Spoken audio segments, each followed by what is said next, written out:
नमस्कार। आज हम भारत के सबसे बड़े और शायद सबसे प्यासे राज्य राजस्थान की बात करेंगे। यहाँ पानी की हर एक बूंद के पीछे एक पूरी कहानी छिपी है। ये जो कहावत है ना, ये इस पूरे मसले की आत्मा है। सोचिए, घी से ज्यादा कीमती पानी।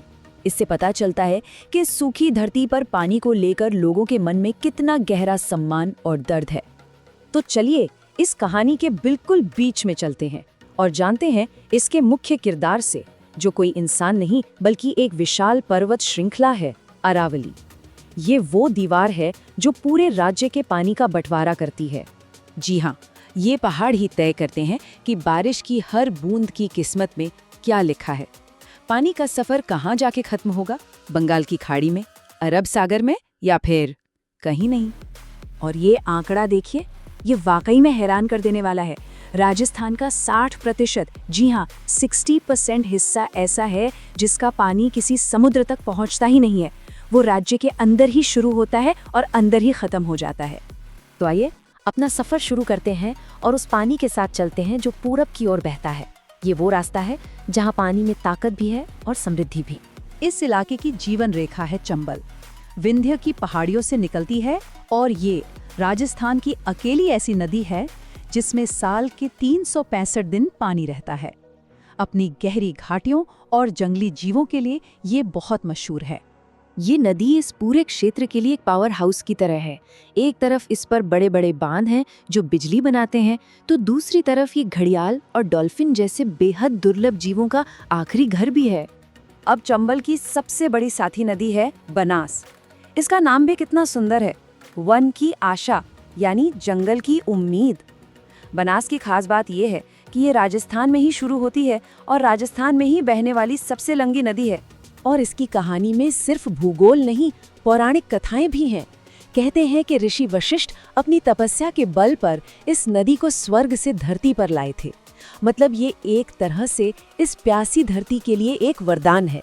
और जहाँ ये नदियाँ मिलती हैं वो जगह त्रिवेणी संगम कहलाती हैं। ये सिर्फ 3 नदियों के मिलने की जगह नहीं, बल्कि आस्था और पानी के विज्ञान दोनों के बहुत बड़े केंद्र हैं। ये दिखाते हैं कि कैसे पूरा नदी तंत्र एक दूसरे से जुड़ा हुआ है। चलिए अब अरावली के पश्चिम की ओर चलते हैं, एक ऐसे इलाके में जो ज्यादा कठोर है, जहां पानी की कहानी काफी बदल जाती है। यहाँ की मुख्य नदी है लूनी और इसकी कहानी बहुत ही दिलचस्प है। जब ये अजमेर की पहाड़ियों से निकलती है तो इसका पानी मीठा होता है, लेकिन जैसे जैसे ये रेगिस्तान में आगे बढ़ती है इसका पानी खारा हो जाता है। इसीलिए इसे आधी मीठी आधी खारी नदी भी कहते हैं। तो अब आते हैं उस सबसे बड़े और अहम हिस्से पर। याद है वो 60% वाला आंकड़ा? ये कहानी उस पानी की है जिसका सफर किसी समुद्र तक नहीं पहुंचता। जी हाँ, एक बार फिर इस आंकड़े को देखिए। 60%। राजस्थान का आधे से ज्यादा धरातल एक बंद सिस्टम का हिस्सा है। यहाँ नदियाँ कुछ दूर बहती हैं और फिर या तो रेगिस्तान की रेत में खो जाती हैं या सांभर जैसी खारी झीलों में समा जाती हैं। सोचिए, बीकानेर और चूरू तो ऐसे जिले हैं जहाँ एक भी नदी नहीं है।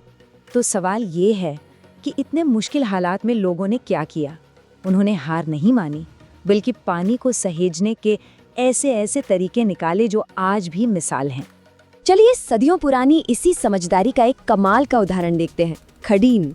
ये रेगिस्तान में खेती करने का एक अद्भुत तरीका है जिसे सदियों पहले जैसलमेर के पालीवाल ब्राह्मणों ने विकसित किया था। इसका तरीका बहुत सरल लेकिन शानदार है। ढलान पर मिट्टी का एक बांध बनाकर बारिश का पानी रोका जाता है।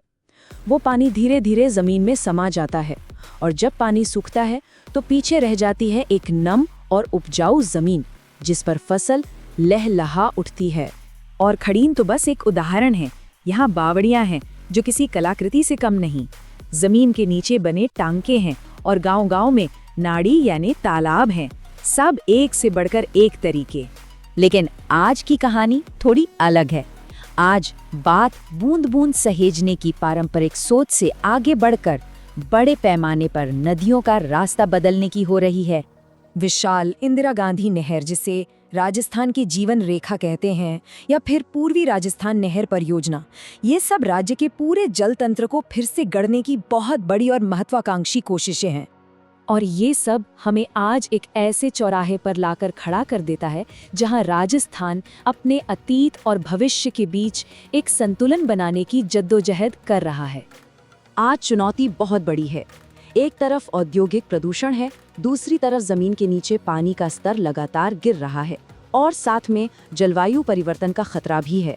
और इन सब के बीच एक बढ़ती हुई आबादी की प्यास भी बुझानी है। तो अंत में ये एक बड़ा सवाल हमारे सामने है, राजस्थान का भविष्य किस पर टिका होना चाहिए?